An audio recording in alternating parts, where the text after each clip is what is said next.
Hey guys, what's up? It's Iflin here, and today I'm going to be showing you guys how to play Genji. Oh wait, wrong game. This is Excalibur. How to play Excalibur. We might do how to play Genji sometime, but Excalibur is the poster boy of Warframe, and he is based around melee combat, or I like to say that it's based around stunning the enemies and then killing them, because that is basically how you play Excalibur.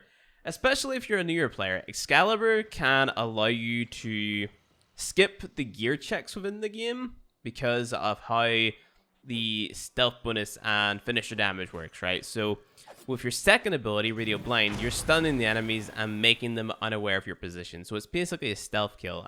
Stealth kills give you bonus damage, so you, most of the time, if you're modding at least half right, you're gonna one-shot them. You don't even have to necessarily be modding correctly to one-shot them.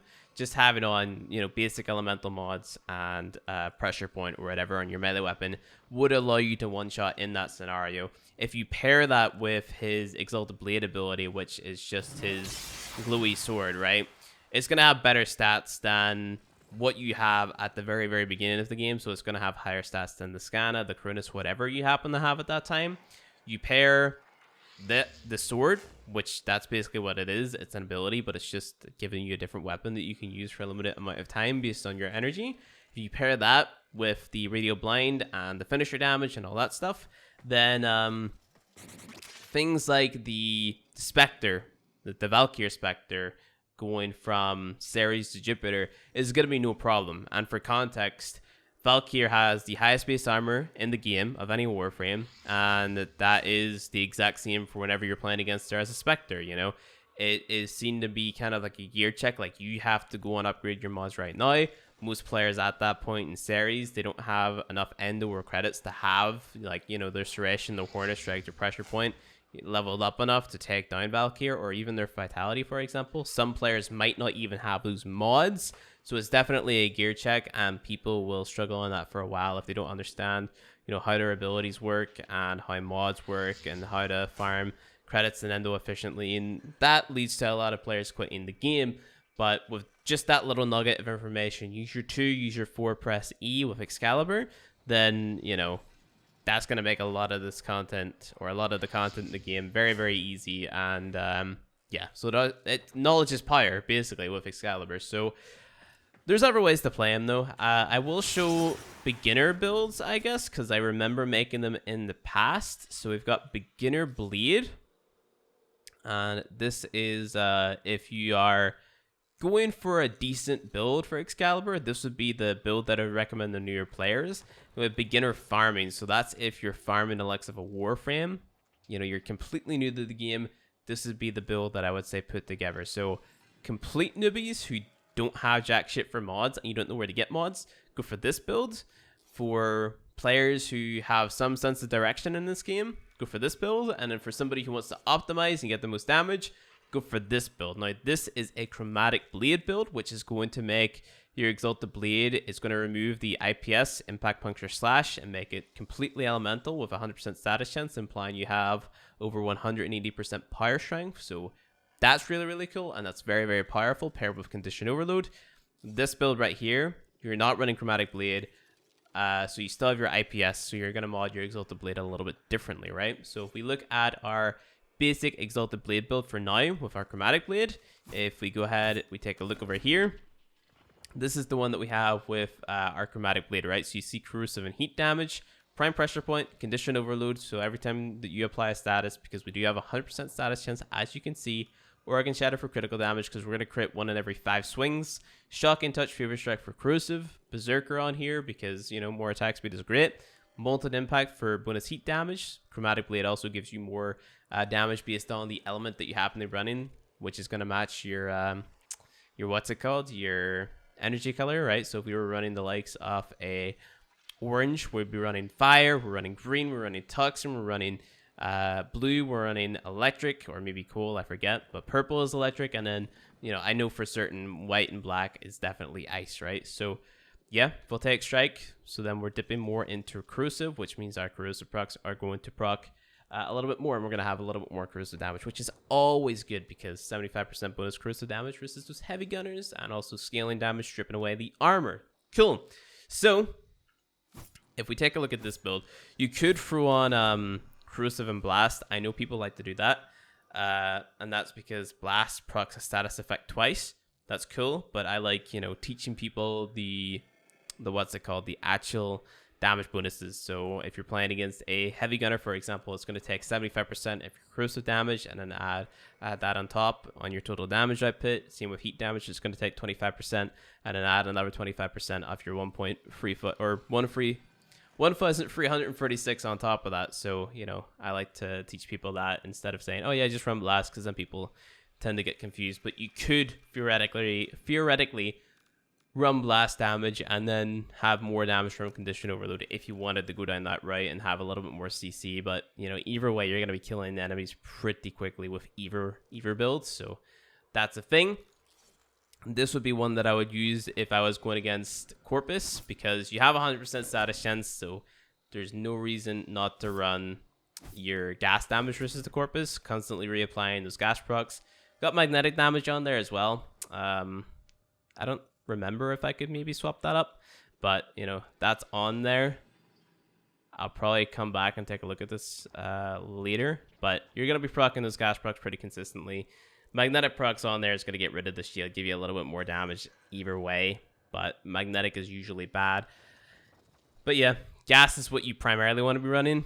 I'll probably have to fiddle with this build a little bit more, but it's like midnight for me right now, and I can't be bothered to rearrange the build. But yep, there's that. And then if we swap back to the other builds, the beginner blade build, where we don't have chromatic blade on, and we take a look, you can see our impact, puncture, slash is now there. We go to beginner build on my Exalted blade. This would be the build that I would recommend running on a newer player, right? So before we jump in and I show you how much damage you can deal with the optimized build, I guess you could say, let's show you how much damage you can deal with the beginner build and the beginner build on the Exalted blade, right? So this is corrosive, heat, impact, puncture, slash. We got a lot on our slash damage. Mainly, most damage comes from corrosive, and we got a decent amount of damage in heat. So if we're testing against level 100 corrupted heavy gunners, we're blinding them first with our second ability, and we're just spamming E, right? That's all we're doing, and that's with the crap build, right? So vitality, stretch, flow, redirection, intensify, continuity, streamline is going to be draining. Where's the drain? Drain per second, 1.56 energy per second, which is pretty crap, and then it's going to drain 17.5 energy on initial cast, which isn't, you know, it's not horrible, but as a newer player, it might be hard to keep it up. So that's a thing. Got no arcanes on for obvious reasons, and energy siphon because that's very, very easy to get now. So yeah, let's jump in. Get our heavy gunners out here. Gonna make them level, let's make them level 100 or level 110. Yeah, let's go level 110. Heavy gunners, simulate 20 of them. The reason I choose level 110 is because that's like the highest level of casual content, daily content that you're gonna come up against. So yeah, so what we're gonna do, cast our 4, blind them with our 2, spam E, and you can see that even though it's not the best build in the world, level 110 with shitty mods, you can still hold your own. They're not dying instantly, but you're definitely dealing damage. Now, don't be deceived by the yellow numbers. You're not constantly dealing critical hits there. That's because of the stealth bonus. They haven't really found a good way to show you that you're dealing stealth damage. They just kind of lump it in there with crit, you know, making the visuals the same when the numbers. I think that they should change it, like, I don't know how they could change it, but maybe have like a red glow or something to it. I don't know, something like that. But that was the beginner blade builds, you know, the really, really bad mods. So what we're going to do now is we're going to check out the optimized build, right? So go over to our Exalted blade and go to our corrosive and blast, or corrosive and fire in this case, and then do more or less the exact same thing, and you're going to see that these guys are going to die even faster. So 4, 2, E, and they're all dead. Excalibur is absolutely insane. I've got bonus toxin damage on my Exalted blade because I'm running green energy. I could have even more if I was running or I could have more heat damage if I was running an orange energy color or a red or a yellow or something like that. So that's cool to keep in mind. And then let's also test out this exact build with our gas and magnetic versus our techs. So here we go. Cool. Simulate them. 4, 2, E. And those guys die even faster because you're constantly applying those gas procs. So you see that that's not going to deal as much damage versus these guys, but you know, that's because damage reduction, no scaling damage there because you're not stripping away their armor and whatnot. You're not taking that bonus damage, all that jazz, but it's still pretty good given that it's the wrong elements, but that's mainly the stealth bonus doing the work there, to be completely honest. So that's Excalibur. I guess I could show you without Chromatic Blade as well. So if we go to Beginner Blade, let's go ahead and throw on Arcane Strike, because let's assume you've also done Eidolons. Actually, no. Let's bye-bye Arcane Strike. Let's not worry about that, and we'll go to our Corrosive and Blast doesn't really work out. I guess you would be running the likes of Corrosive, Fire, Fury. You could maybe run Berserker, I guess you could say. You'd be running Oregon Strike for definite. I've already got that on. Oregon Strike, Volcanic Edge, and most likely... Actually, no. We're running Violent Scourge and Voltaic Strike. And that way you're going to have more Corrosive and more heat.